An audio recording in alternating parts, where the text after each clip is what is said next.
Hello po, magandang araw sa inyong lahat. Welcome to my channel.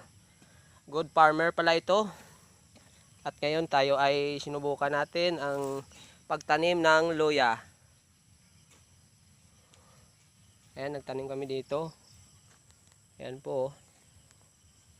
Binungkal namin ng mabuti ang lupa para makagalaw ng maayos ang ating luya. Nagtanim kami dahil sobrang mahal pala ng maganda pala ito dahil hindi maalagain, tapos ang mahal pa, no? Ang mahal pa ng presyo nito. 200 pesos ang presyo ngayon, no? Ganyan lang po ang magtanim, no? Ang agwat nito ay sabi nila ay $1 lang. Kaya subukan natin kung maganda itong tanim. Sana loobin na gumanda naman ang kanyang tubo. Ayan, pinutulan natin yan yung yung dahon niya kasi tutubo din yan yung sa dulo. No, hindi naman tayo expert.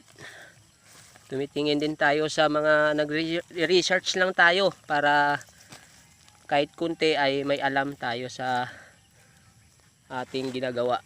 Ayan. Simple lang yan.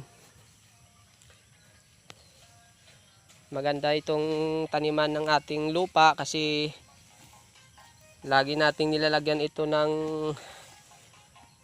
chicken dung, at dati nga ay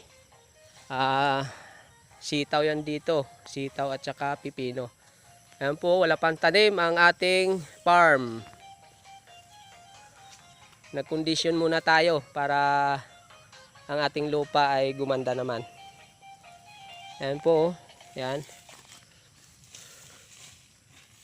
Yan ang ating mga masisipag na kasama, oh. Talaga naman, farmer na farmer.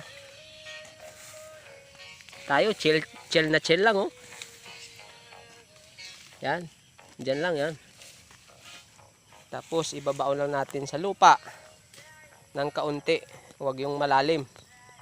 Dahil nasa taas naman ito lumalaki.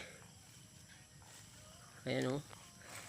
Oh, salamat sa Panginoon na nakahingi lang tayo ng seedling nito, no? Ang dating may luya dyan sa amin, pinabayaan na at akala nila ay wala na, no?